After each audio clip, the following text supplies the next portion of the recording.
everybody, and welcome to another edition of Coach's Night Out. I'm Tommy Bryan, and we are live to tape at Town Square Social on Lebanon's Public Square. Let me run down our list of sponsors, the people who make this show possible for 12 nights during the high school football season. Advantage Home Solutions, LLC, Donnie Self and Rob Painter. Kenny Salas and the hometown team of Keller Williams Realty. THW Insurance Services, LLC. Cumberland University Athletics and the October 8th appearance of Tim Tebow. And new to the program, D.T. McCall and Sons, Lebanon, Carthage, Lafayette, Franklin, and Cookeville. This week's high school football schedule, a little bit lighter than what we had last week when we had 7 games. This week we've got 2 intra-county games, and Mount Juliet High School is idle. Wilson Central at Lebanon on Friday, Mount Juliet Christian at Friendship at 7:30 on Friday. Kenwood out of Montgomery County plays at Green Hill, and Watertown visits Gordonsville. Coach's Night Out airs on 3 Facebook Live platforms, including the Wilson Post, Main Street Preps, Blue Devil Broadcasting, and you can also find this show on Twitter via TB Sports 85. That's at TB Sports 85. Coach's Night Out. Again, Town Square Social, 145 Public Square, Lebanon, open for lunch and dinner 7 days a week. As always, to start our show, Chuck Gentry, head coach of the Blue Devils at Lebanon High. Coach, things couldn't have gone, at least from the press box, from my view, couldn't have gone much better than they did against Antioch. You told me you wanted to get off to a good start. You guys got off to a great start against Antioch. Well, we wanted to start fast. We, normal games, we like to play defense first, but I told him I wanted to take the ball first, and then the referees laughed at me and said, well, you're going to get your wish because he wants to defer. So we kind of knew we were going to get the ball, and we felt like watching film that they were going to kick it to Anthony. So we knew if they were lining up in the middle and kicking it straight down the field to number 2, if we would get on some people, then he would make the rest happen. And he got a really, really good block in the middle by Jay Dillard, and the one that kind of sprung him. And then, he did the rest after he got through that little hole. But started fast, and then, by the end of the first quarter, I guess 35-0. And Anthony had touched it 5 times, scored 4, and, we'd blocked a punt, moved the ball offensively, decent, played decent defensively, and got special teams rolling. So, for the most part, all night everything was pretty good. Got a lot of people in the game. Did have a bad punt snap, but there's always stuff to work on. But the way we wanted to start, we started fast. And the ability to get a lot of young guys in. I don't think Anthony saw the field after the first quarter. You pulled the plug pretty early with some of those number 1s. Well, it was still in the first quarter, and they were punting to us, and I made him fair catch it, and he was looking at me like, and just one of those things. And there's a fine line between that. You don't want to get him injured in a game that doesn't matter. B, I've been on the other side trying to restart a program, and sometimes people rub salt in the wound, and there's no need of that. And our younger kids needed to play, and we had some things we wanted to do offensively that we wanted to see, or line up and try to run the football. So, he probably might have scored again if we'd have let him. But, you never know. So he didn't take that chance, and we got a lot of people, a lot of things accomplished in the first game, and get it under the lights and kind of a dress rehearsal. You got the number 2s a good amount of work, and many times when a score gets out of hand, it seems like the 2s sometimes get the short end of the stick because you want to get the other guys in there too. And how many reps do you get those guys? But they got some good work. They did, and we tried to make it that way. We kind of got some of our starters out when it was 28 or 35, and the clock started running early in the second quarter. They asked me if we could run it, and I said, yeah, let's roll it. And I had told our kids prior, we're going to try to play some of the kids that deserve to play, and it wouldn't be charity, and we would roll the best we could. And that's always a hard thing. How much do you play? How much do you let somebody else play? And do you get them all in? Do you not get them all in? And I try to be as fair and diplomatic as we can, but sometimes everybody don't get to play. Sometimes they do. With the running clock and the situation it was, everybody didn't get in, but 95% of them got in, and the ones that had been practicing and stuff. So it's just a learning experience. But our twos played well, and one of the bright spots, that probably very rarely you ever see. We had a wide out. Peyton Hodge lined up on the right out there and didn't have a corner covering him, and I had already told our backup quarterback, let's run the football, but there wasn't nobody out there, and part of our deals with our RPO stuff is, all right, if there's nobody out there, throw it.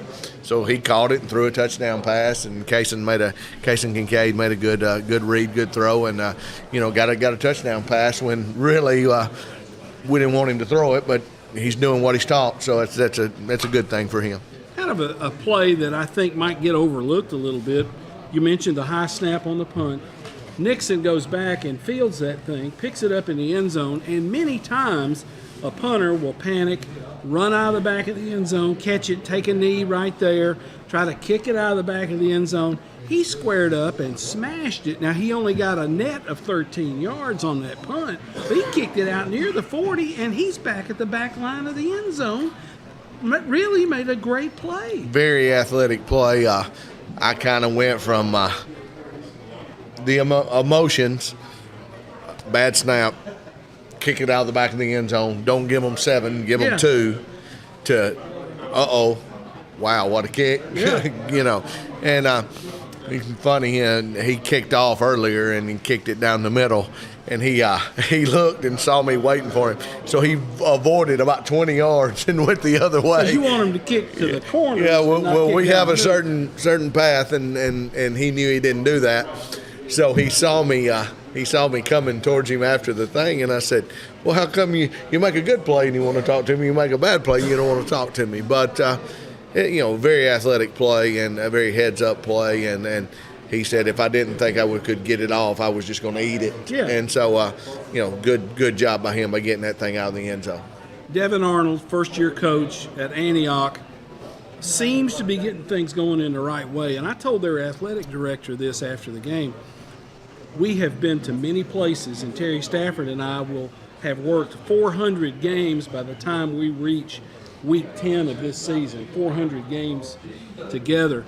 We've been to a lot of places that have won a lot of games that treated us poorly, but we were treated royally at Antioch, and they did everything they could to make our experience in the press box as best they could, given their limitations. And that's all you can ask for. And Coach Arnold is trying to get things going there at Antioch. Yeah, he's got. He told me he's got 80 kids out.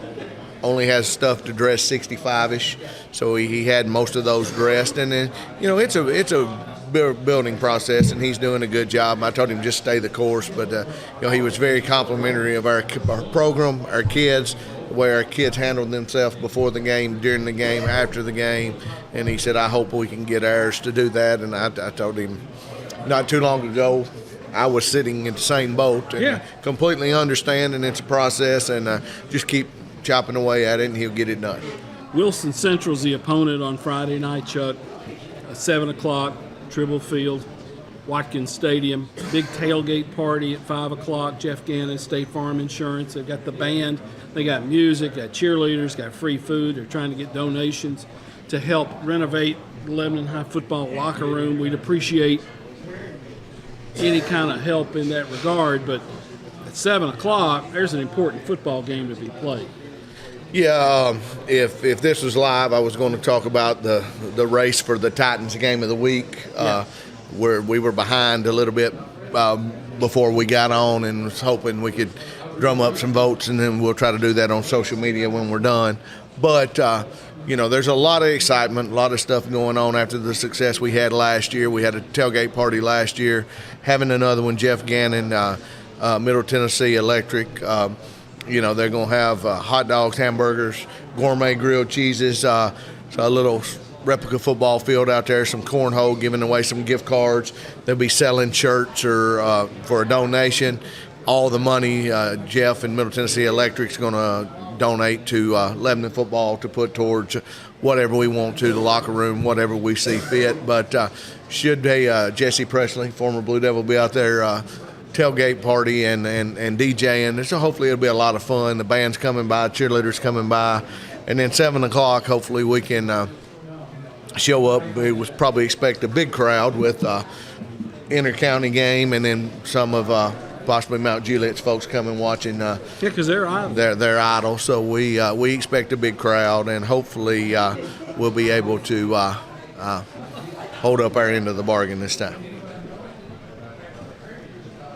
I would think, in my conversations with you, it's important for Lebanon to play Lebanon's football game, to do what you do well and not fall into this. And the guys at Wilson Central know what I'm talking about. They have a way of making you play their way, and you don't want to do that. Well, not necessarily that we want to do it, but we want to do it our way. Yeah. They run the wing tee, 3-4 defense, do a great job of, not as many numbers, play physical, run to the football, just, 2 or 3 passes last week, just keep hammering, shorten the game, wearing on you, and then boom, they pop one. Yeah. Or boom, they play action, hit a pass. And, they lull you to sleep, make you come up there, make your skill guys tackle in space, take on blocks, things like that. And you get over on the offensive side, and they keep getting you back in the huddle. And, my offensive coaches were talking to the offensive line today, and they were telling them that Saturday, and you came by, that I had made them watch the last 2 years and about all the mistakes that we had made. Yeah. Wilson Central's a good football team, not going to take anything away from them or their coaches, and they have done the things to win. But we have not. The last 2 years that we played them have been some of the sloppiest football that we have played. And hopefully, win, lose, or draw, we'll play a good brand of football that where the easy things that we normally do and we're accustomed to doing, that we'll be able to do, and at times we haven't done against them, and hats off to them. They've caused that, but hopefully we can be cleaner Friday night. Not to give away any trade secrets, but I saw Bryce Niesick with a headgear on at practice the other day, and he hasn't been able to do much. Is he possible for Friday? Yeah, Bryce is cleared. He's 100%. Matter of fact, he was cleared last week, and we chose to give him a little extra time and to get on that ankle. But he will definitely play Friday night and in different capacities. Well, and overall, defensively, how do you think your kids played? And is there anything you can carry forward from the Antioch game? Because it is so much different offensively than what Wilson Central wants to do. Antioch was a spread team, threw it around a lot, occasionally, run the ball off some of the play action. Wing tees, you got to play your responsibility. Right. The hard part will be getting to we're trying to replicate it, getting used to the speed at which they run. Of course, they've got a big fullback that runs it up in there hard, number 4. And then they've got some big wings, and Jace Newble's a tremendous football player with the speed and athletic ability to go at any time. Then they've got number 2 that also runs the ball, and then got a wide out or 2 that are tall, 6'3", and can go get it. So makes it, replicating that in practice with our kids not accustomed to running the wing tee makes it hard to replicate. So when they get out there Friday night and they see it full speed, a lot of times you have to adjust to that speed, and it takes a minute. But hopefully our defensive front can keep continuing to play better, and to be the anchor up there and to kind of hold it down, and where linebackers can run and make tackles, and our secondary can do the same thing. But we felt like up front we played well. against Antioch with the front three, and we expect them to play well. They played a lot of football, so if they can play well, hopefully we can negate some of those 4 yards in a cloud of dust, 5 yards, 3 yards, 7 yards. Maybe we can -2, and maybe it's 2nd and 12 or 3rd and 8, something like that, and maybe more of a passing situation to hopefully be more in our favor. Is first down big for your defensive unit? First down is, if you can get them off schedule early, that's great, because maybe they decide and we need to throw it earlier. But first down, second down, getting them in 3rd and long is the deal where we've got to get them off the field or get the punt team on the field. One of those two things needs to happen. It makes it easier to, if you're thinking pass, it's easier to play the pass. Yeah, So instead of thinking, all right, I got to come out here and take on this guard and turn the jet sweep up, versus I got to do that or possibly play the pass. There's differences. But hopefully, the first 2 downs are really, really important. And you talked about the defensive front, the way they will play against that wing T.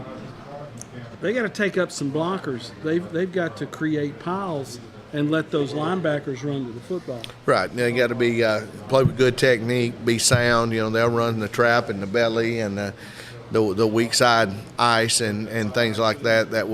Those guys have to do their job, and if not, those offensive linemen are on the linebackers and the fullbacks on the secondary before you know it. So hopefully we can get that taken care of, and hopefully have a good game plan against them where we're making them uncomfortable instead of us being uncomfortable. You try to feed the kids every week, a couple of times for the varsity. Family Medical Associates in Pediatrics has provided the funding for Shop Springs Creamery to be the official chocolate milk of Lebanon Blue Devil football. And I want to say it's Tuesdays they make that delivery, or Mondays? It was Tuesday. It was yesterday. Different days depending on, but it's like gold when they put it in there, and they know it. Yesterday after practice, here they come, and today after practice, I meant to bring one tonight with me, and they were getting them, and I got to hurrying them out of the locker room so I could get here, and I forgot to grab one. But they are wonderful, and I told Dallas, Earl's son, it's his birthday. I said, here, have you some chocolate milk on Family Medical and Shop Springs Creamery, and he said, man, this is good. And I said, yes, it is. And then team meals, Thursday, varsity and 9th grade teams eat, and then on Friday, varsity eats. The Wilhelm team of Blackwell Realty, John and Emily Wilhelm, are providing Thursday's meals, and then Jeff Gannon, State Farm Insurance, burgers for the Blue Devils on Friday. So you've got all that covered. Got all that covered, thanks to Darren Reynolds for getting that all set up, and thanks to the people who sponsor us each week. And fun time to sit in there and do the book study that we do, and have a little fellowship and eat, make sure we're fed. And then tomorrow night after we get through, we're going to go over and cheer on the volleyball team just a little bit before we go finish painting the field and go home. But they play at home versus Green Hill, so we want to show support to them, and then get ready for Friday. Student body support has been incredible through the years, hasn't it? It's great. I think they've got a theme for the game. If I speak, I would probably be wrong, but I think they'll show up and be dressed up and have a little fun, and beating on those metal drums that they've got out there, and hopefully be a fun experience. And that's what it's all about, a good rivalry, a lot of people, a lot of good atmosphere, and some good football, and being with your friends, and memories that'll last a lifetime that me and you wish we could go back to. Oh, yeah.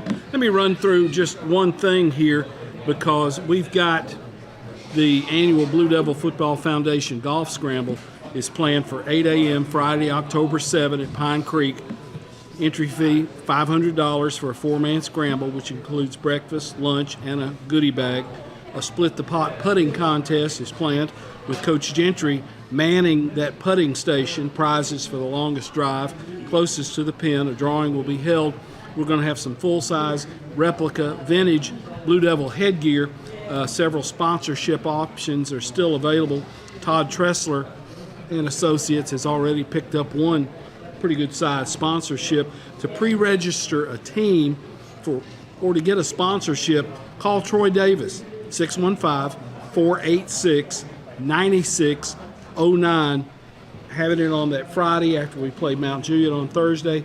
The tournament last year, big success at Pine Creek, and we're looking forward to having another one this year. Well, it's fallen this year on our off week. So we've got, I have talked to Troy, and I think we've got 4 coaches going to represent the coaching staff. So any of you golfers out there that want to come out, I've got 4 that think they're the miniature Tiger Woods, and they think they can beat you. And One then of them's not a miniature. well, we won't talk about that, but we will, do that. You come out there and see. You can show putt for dough and drive for show. You can show your putting skills off and see what happens. But a lot of fun. I appreciate Todd stepping up and supporting us. A lot of former Blue Devils that'll be there that day, and hopefully it'll be a fun time, and we'll raise some money for the Blue Devil Football Foundation and have a little fun.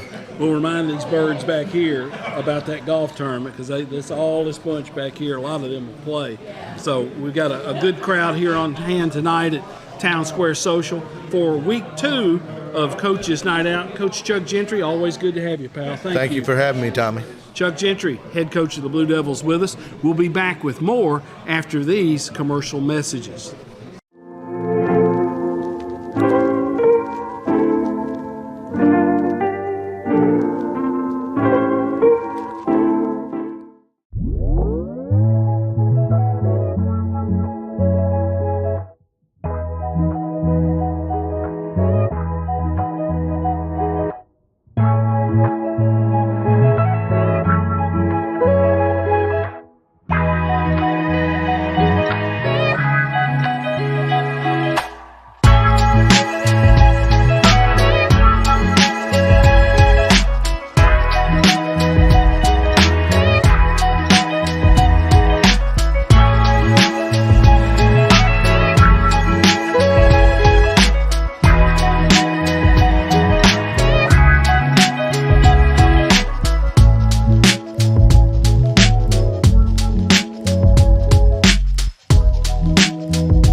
Hey, thanks for staying with us on this edition of Coach's Night Out, live from Town Square Social. Again, our sponsors, Advantage Home Solutions, LLC, Donnie Self and Rob Painter. They can put on an addition to your house, or they can build one from scratch.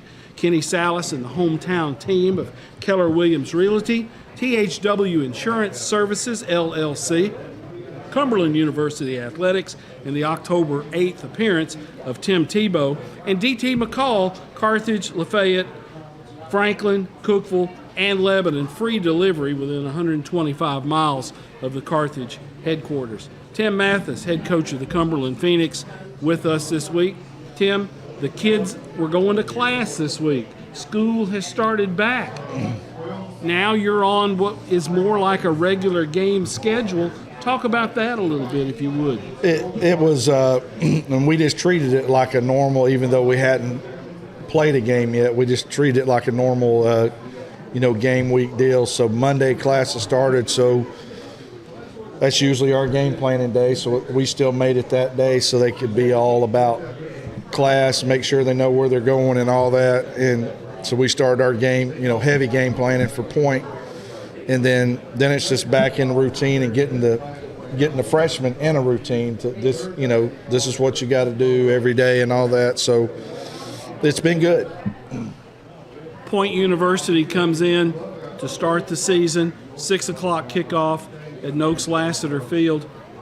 6 o'clock game time, you like that? Do you like the 1 o'clock better? I like the night games. Having the lights on the field, I've tried my best this year, and we have a few that are. I wanted all of them to be night games if we could. I think it makes, parents, if they're, 3 or 4 hours away, they have to get up so early to come to a 1 o'clock, 1:30 game. This, it makes it a little easier to get to the game. And, maybe it gets more people because it's not so hot. Maybe it gets some more people to the game. I like playing under the lights. There's something about it to me of wanting to be under the lights. High school guys usually get to do it all the time, and I think it's a lot neater playing under the lights. You got a lot of young guys that are going to be on the field for you, and I got to looking at the two deep, Tim, particularly in the offensive line.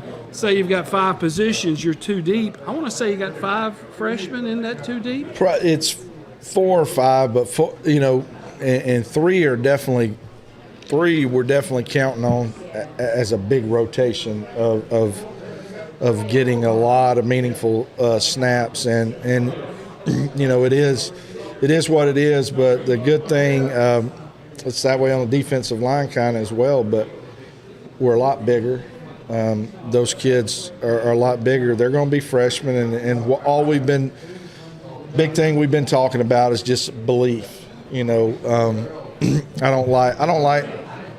Never really like the term when people say, you got to overachieve or something like that. When, especially young guys, when you say you're overachieving, that means you're not very good. Somebody's telling you you're not good. You just got to be over your head. And that, I've tried to just stress on them, be an over believer, believe in yourself, believe in what you're doing, and just, even the old guys, you got to believe in the young guy next to you and pull them along. And if everybody's just over believing in each other, we're gonna do okay.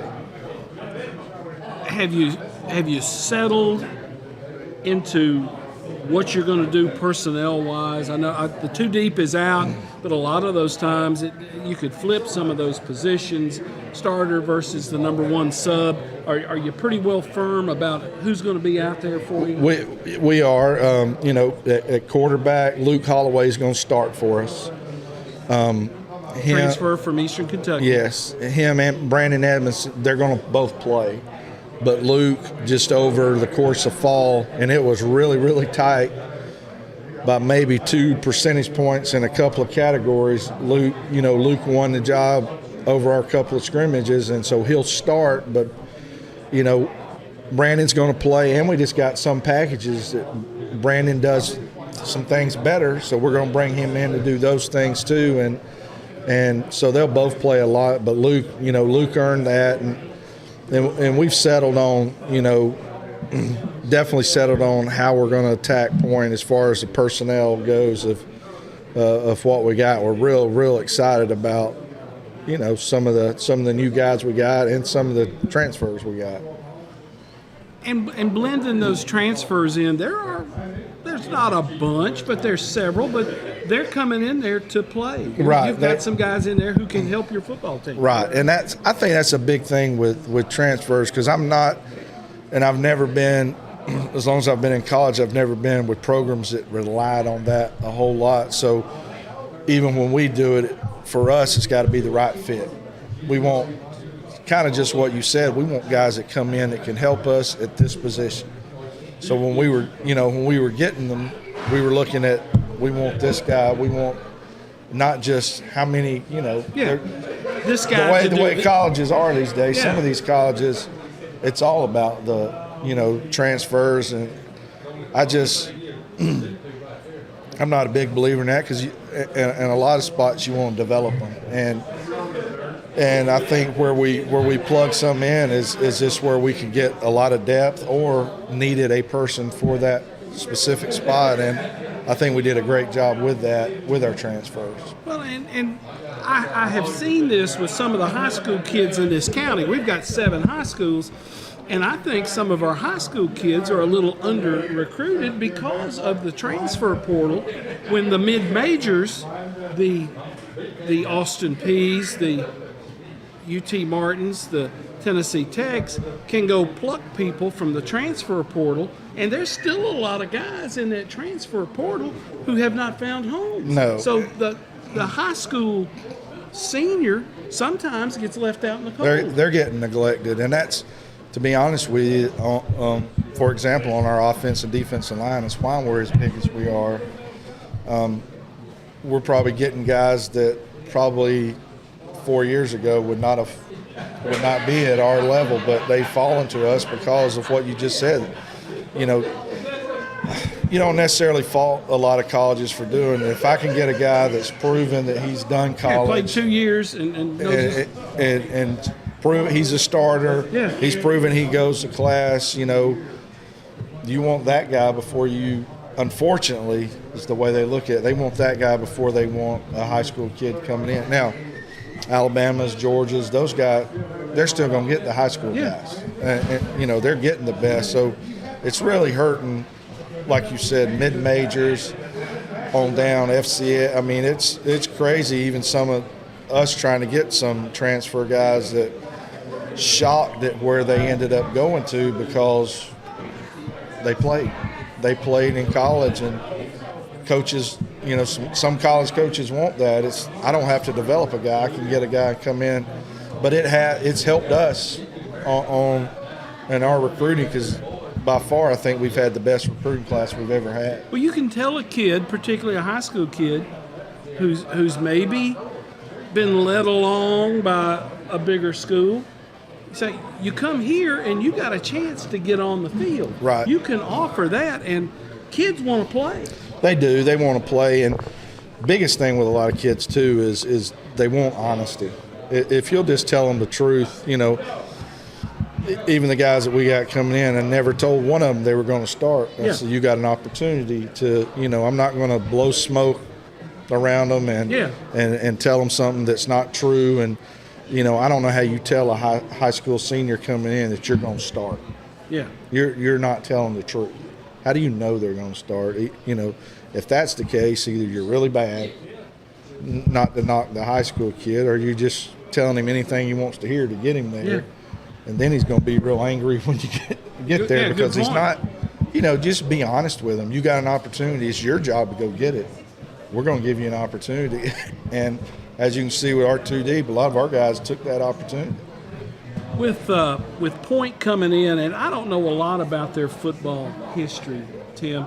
What do you know about Point? I know they're in West Georgia, right on the Alabama line, but other than that, I don't know a lot about this guy. It's a tough. Just looking at it and being from Georgia down there when I was at Shorter when they start, it's a tough place because the town's not very big. Although we play some places, towns aren't very big, but it's even smaller than McKenzie or. So it's West Point, Georgia. West Point, Georgia, and it's really the campus is really in Georgia and Alabama. I mean, I think their dorm, what they have as dorms, are actually in the state of Alabama. So I mean, it's right there on the river, right. But it's a real small place. It's just it's kind of because of the small campus and the small town. It'd be hard to recruit to, I would think. But they've done some. 6 or 7 years ago, they won the Mid-South. Okay. One year they did really well. I think they went to the playoffs one year, but they, since then they hadn't really. It's just, to me, it'd be a tough place to recruit to. Now just only because location. They're in the Appalachian League now. They are. So we haven't seen these guys. No, we hadn't. You really don't have a point of reference. Don't have a point of reference. coaching change. Julius Dixon was their head coach, who I coach with at Shorter, is a really close friend of mine that they let him go. So the guy that was a defense coordinator took over the head coaching job, and he was at Cincinnati Christian. So we know what they're going to do on defense because he's the defensive coordinator, and we know they're a 4-3 team, and that's what he's going to do. So we know what they're going to do on defense only because we know who he is. We don't really know anything what they're going to do offensively. So that. Obviously it's challenging, and you just work on the biggest thing. We're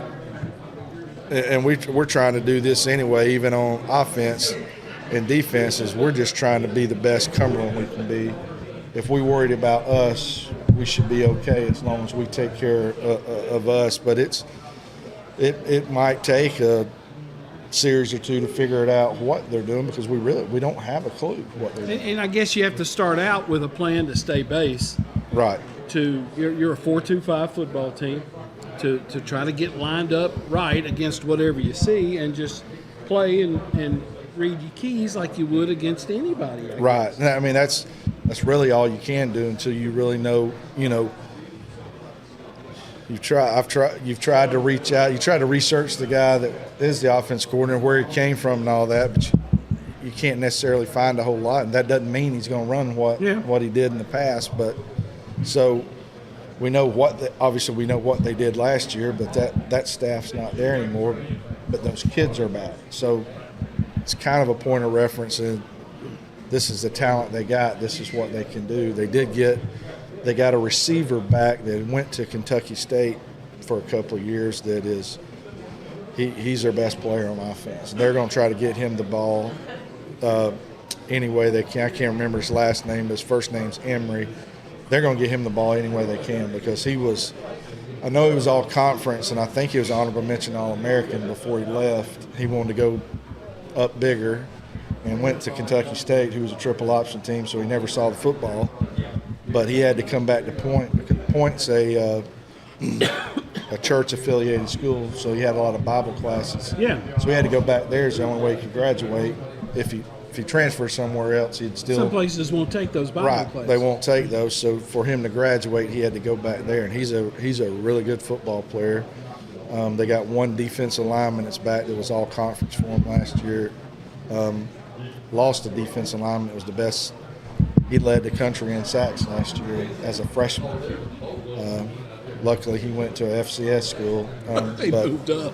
He had 21 or 22 sacks last year. We had a pretty good guy in the sack. Right, that's what I'm saying. He had more sacks than Caps did. So he was good, but nobody would vote him All-American because he was a freshman, which I think is ludicrous. But that's just the way they do it. But our teams, at least here in the first couple of games, they're going to have trouble getting a handle on Cumberland offensively because you're not the same football team that you've They're been. going to have a little bit of the same thing with us because we have tweaked it a whole lot. And they're not really going to know until they see what we do too. So that's going to be kind of a wash because both teams are kind of in the same boat.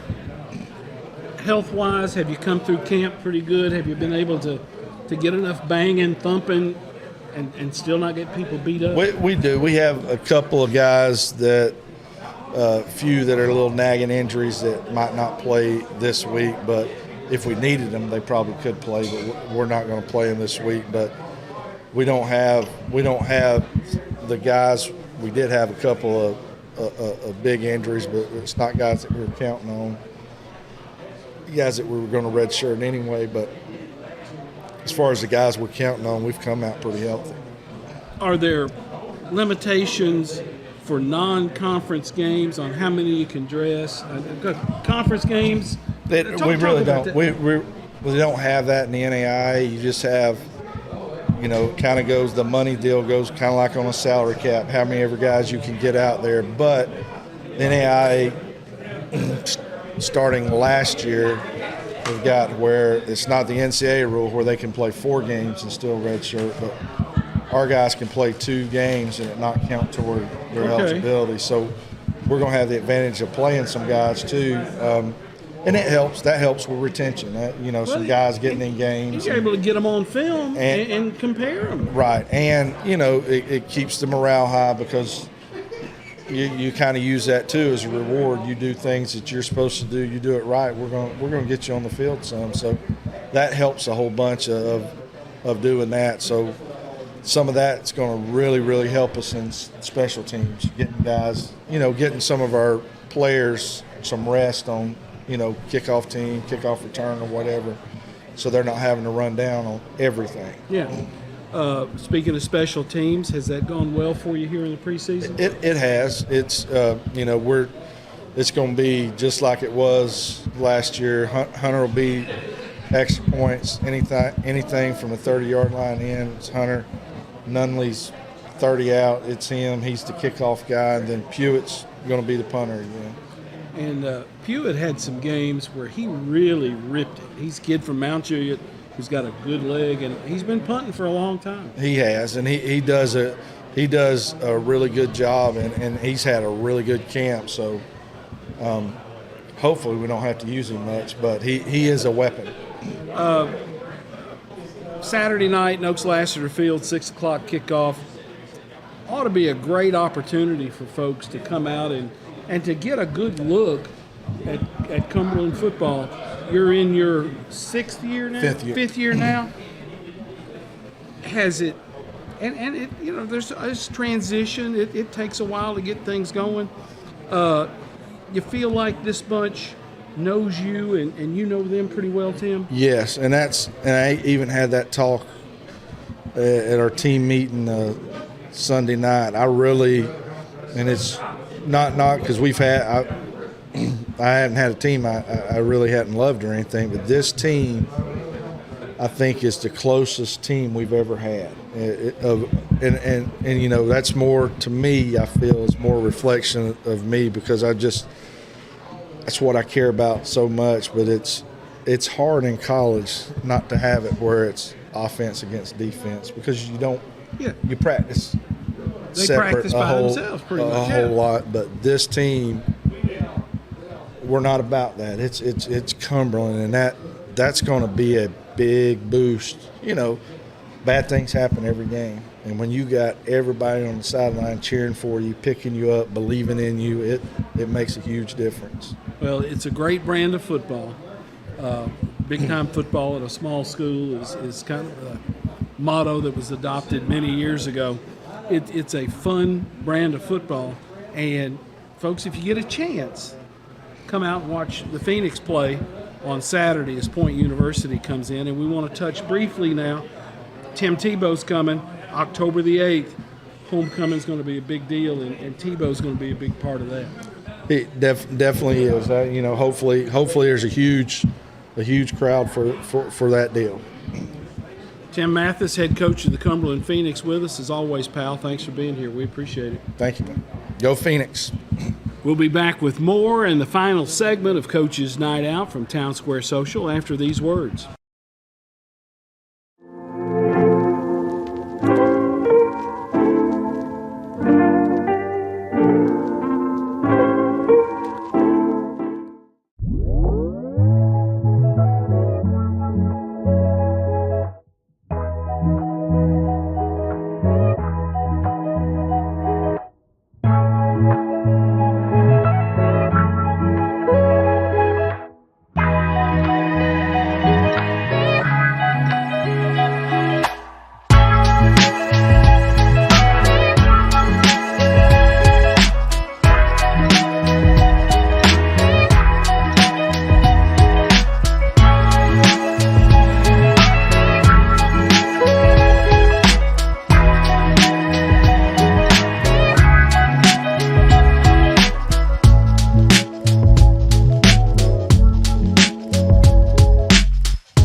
Welcome back for our third and final segment of Coach's Night Out, live from Town Square Social, live to tape. I'm stuck on saying live.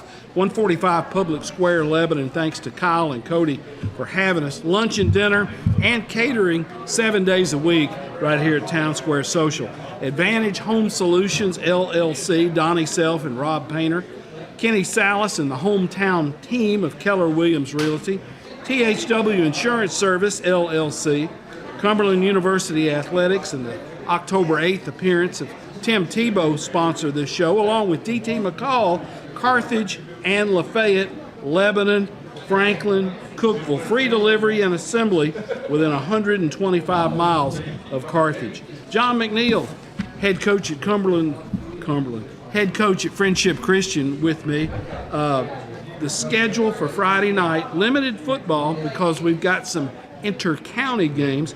Wilson Central at Lebanon, Mount Juliet Christian at Friendship, 7:30 kick, Kenwood at Green Hill, Watertown at Gordonsville. Just 4 games. You got a good one coming up, John, but I want to talk about what your kids did last week.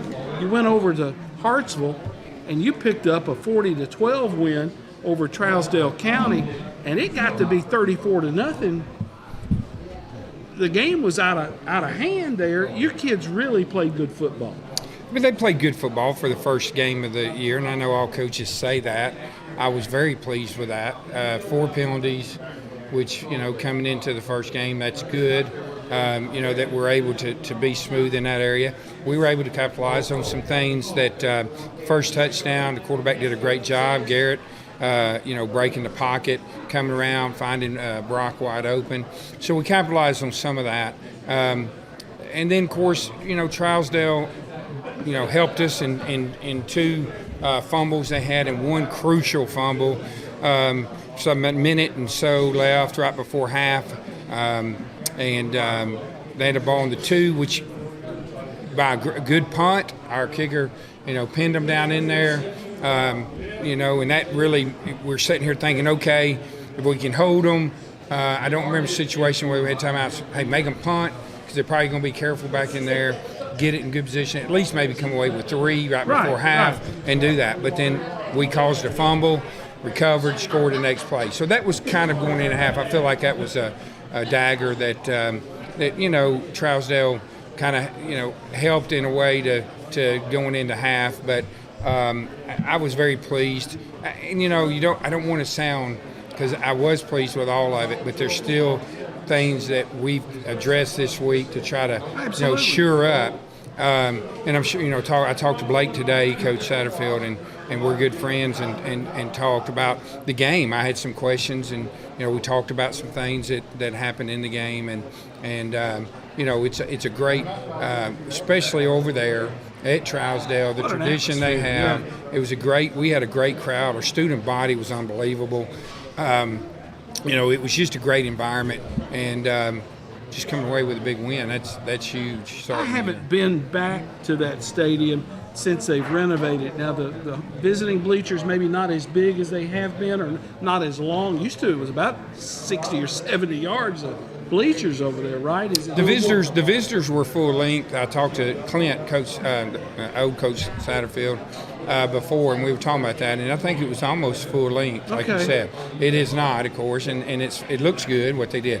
On their side, he said they even have a little more seating, but they raised it, whereas that's the problem with a lot of stadiums. I think they make a mistake, and people come in that don't know football and build things, and they build the first 3 rows. You can't see over the cheerleaders and everything, so you're wasting that. They went in, and of course you think Clint.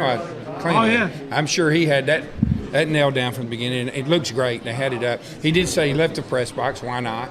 I mean, nothing's wrong with it. And they got new lighting and just a great atmosphere, great place. I love going over there and playing. It's for me, that's what Friday night football is about. The competitor in you guys never backed away from playing anybody, and for years you didn't have to play Trousdale County, and you guys have chosen to keep that rivalry going. Yeah, I mean, I think it's it's a little different, and I tell people it's still a rivalry, but a little different in the way that it's not like it was when we were in the same district. Right. That regular season game, was big. It was a big night, and then we're going to probably face each other in playoffs. So that in itself, probably like them in Watertown. Right now, Watertown then face each other, and then turn around, and it's crucial in the playoffs. For us, that's what it was like, and now it's just an opening game, so it's great atmosphere. Hopefully, not as much. I don't want to use. I'm going to use it because it's always coming to mind. Not hatred, because I don't want hatred. Look, I respect them. I respect their program. I respect their coaches, their players. I respect their fans for the support they've given all over the years. That's what every program wants. So it's just to me, a great atmosphere. And Blake's a great guy and does a good job. And both of us are dealing with low numbers.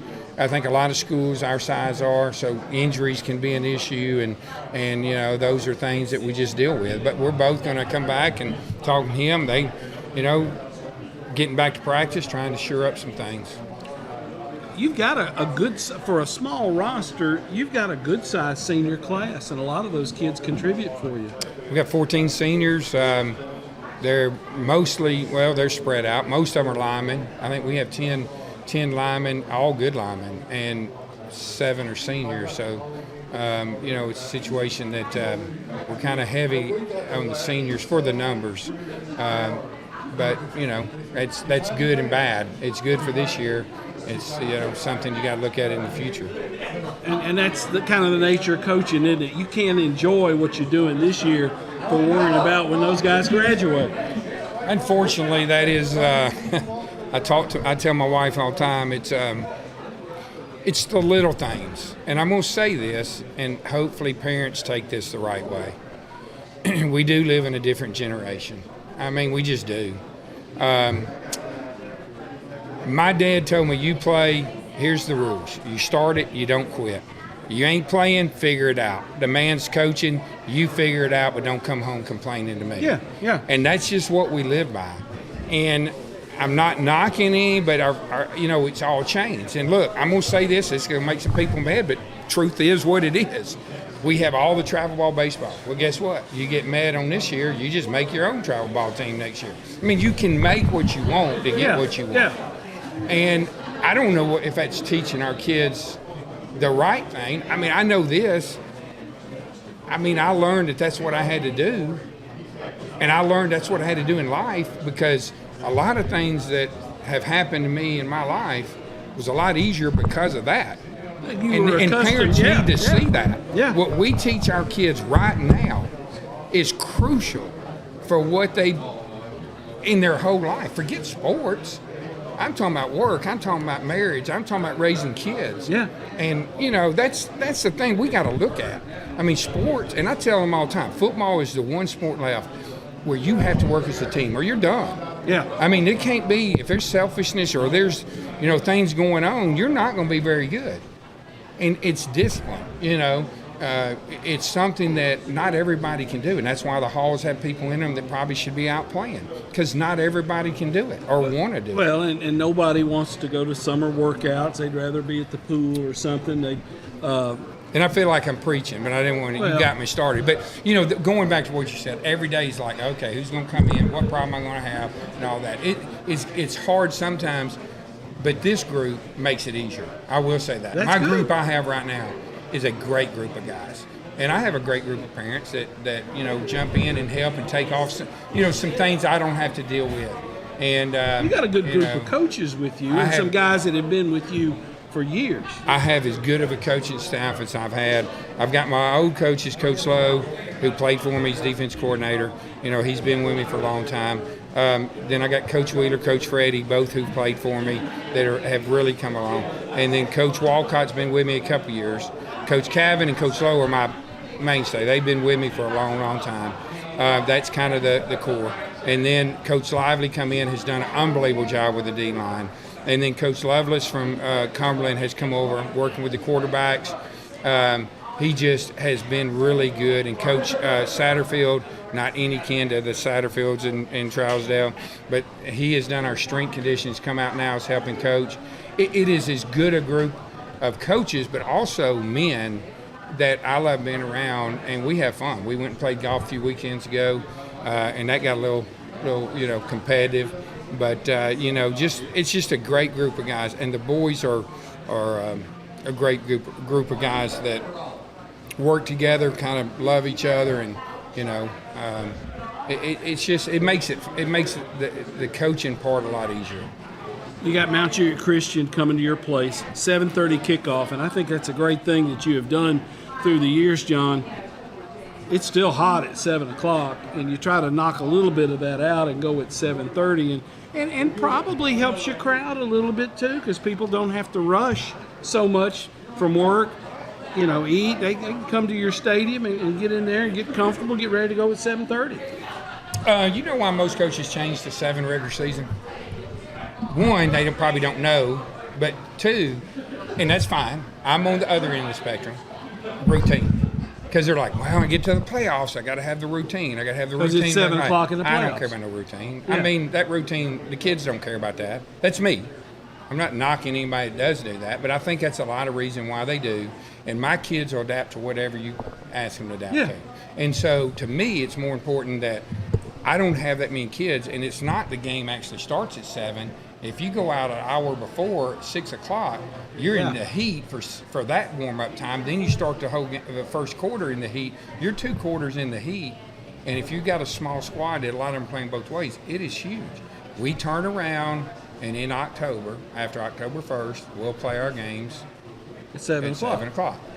And if we go away, Blake has always played at 7, but he saw the same situation as I did. He didn't do that because I want to. I mean, he did it because he saw it was best for his group, and I just think it's beneficial to, especially the low numbers. That really helps.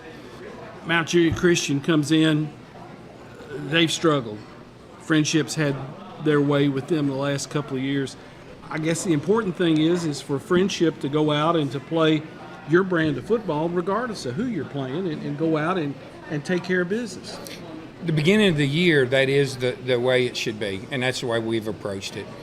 We've approached it that this is what we're going to do, and I will say that my coaches have helped me because we've tried to just stay on course. It doesn't matter what happens. Let's work on what happened last week. Let's don't try to do anything different this week. Let's try to continue to get better at what we're doing. Correct the things that we saw we needed corrected. Somebody has asked me this week, what about Mount Juliet Christian? I know what they initially line up in. I know initially what they run. That doesn't mean they will. It doesn't really matter because in the end, if I don't fix what we did last week, the rest of the year or each week's not going to matter. So we concentrated totally on, guys, we got to shore this up. We got to fix this. And if we do, then Friday night is going to be what it is. It doesn't matter. So, that's kind of how I looked at it. Was this week was more about us. You get later in the year, you get there toward the end. You do a lot more scheming. You might do a little more, of things. But honestly, this point of the time, I've in the past might have tried to do too much instead of stay with just trying to gel and do and kind of get where we need to be early on. You're one game into the season. You've had the preseason. You've had practices, the jamboree. You feel like this bunch is going in the right direction? I do. I still worry, and this is the thing that keeps me up is injuries. I mean, because you're not deep. I'm not deep, and I've always said if I go on the field with my players and get beat, hats off to you. It's when you got to go on the field and you don't have everybody that bothers you. Now, that brings the coaching aspect in. As coaches, we've got to dig down. We've got to get some other guys and move in there. So it's our job to do that, but it's also what bothers you as a coach. And make sure you're not beating ones-on-ones. Yeah, and we don't do that. Now, today in practice, I'll be honest, I tried to go, when we was running some team, I said, look, I had some guys that start on defense but don't start on offense. It was on defense trying to give us our push, and they probably misunderstood what I said. I needed more resistance, okay? But we don't try to just go after it and just it's all out. And most teams don't do that, even with numbers. Right. So, we had to kind of get a little more fiery just to get a little more challenge there. Your stadium, Hurdle Field, with the turf now, a great facility, but I know there's some things that you probably want to do in the future? Are there some plans there for later on down the road, or you think for the next couple of years it's going to continue to look like it does right now? You know, that goes from year to year depending on, most of this stuff is parents. I mean, look, our parents have been unbelievable. Baseball, I just got turf. I mean, we've talked about that for years. We had a set of parents that said, hey, let's do it. Football, we had a set of alumni and some other parents that said, let's do it. So, yes, I always have ideas. Yeah. And, we've all talked about over the years, and we got a drawing, it's probably outdated or old, for the stands on the home side to be, redone. And probably go light pole to light pole within that frame there. The visitors have been redone probably longer than I think now. You get older, time goes. But they're functional. The only other thing that has come to a head, like if you hit the lottery, this might be some things you could do. Yeah. And that would be a type of indoor. So, home bleachers, indoor, those kind of two things would be on that list of things I've always had, both sports, other sports. I really, as AD, I want it for every sport. Sure, sure. Tennis courts happened because we had some parents step up and go, hey, really a parent, but and I hope I didn't say that wrong. I think it was, but things that happen are because our parents, are saying, look, I want to do this, and look, there's parents who've given stuff their kids don't play. So I'm the type that, look, I'll take your money, but I can't have strings attached. Right. Because it's just not right. It's not fair. And my parents have been very good about that. They understand. But I also talk about it before we do it. So, it's one of those things that they're doing it for. I tell them this. I could die, I could get fired, or I could quit today. Friendships are going to have football. Yeah. They are. I don't think that I'm friendship. Yeah. I'm a part of friendship. You've got a program. I got a program that I've been a part of. Once again, I leave, and in 10 years, I'll be, who's that? Who's that guy? Now, maybe they'll put my picture up down there or something, and somebody can go, oh, that's who that guy is. I'm just kidding. But, I mean, that's what it's about. You got to have parents that are going, hey, I want to do it for the program. And I understand while my kid's there, it makes a difference too. That's understandable. Yeah. But I've had some parents, let me tell you, and I'll say this, Mr. Fouch has been one of my best and biggest supporters. Alan Fouch, yeah. And he's been going through some hard times, and he's getting better, and we wish him well, and I think about him all the time. But that's one man all I got to do is call. And I mean, it's been since his son graduated in the late 90s. I mean, he's always been there, and he has no reason to do it other than we have a good friendship, and he's a good supporter. And don't let Miss Debbie, that's the backing. Yeah. I mean, he does what she says, except one time. He didn't get his hair cut during COVID, and he acted like he was protesting against her. I don't think that's right. I hadn't really nailed her down on that to make sure, because he talked big, and I don't think that. She's the boss, and we know it. Well, I always like having you on here because we don't always talk about just football and the game coming up. John, you've been doing this a long time. I've been doing this a long time, and we go back a ways. Best of luck against Mount Juliet Christian on Friday night. I hope you have a crowd in there with Mount Juliet High not playing. That opens up, a lot of fans that might want to come watch you guys play. Hey, they come on out, and they'll see good ball players. They'll see players that can play at the next level, and we're excited about. I think it's going to be a pretty night. I hadn't heard any different. I hope not. But we got the turf, so I don't really care. Oh, yeah. Doesn't matter. Yeah. Hey, John McNeil with us here on Coach's Night Out. As we wrap up the show, let me run down our list of sponsors. DT McCall's, Carthage, Lafayette, Lebanon, Franklin, Cookeville, free delivery and assembly within 125 miles of Carthage. Cumberland University Athletics and the October 8th appearance of Tim Tebow.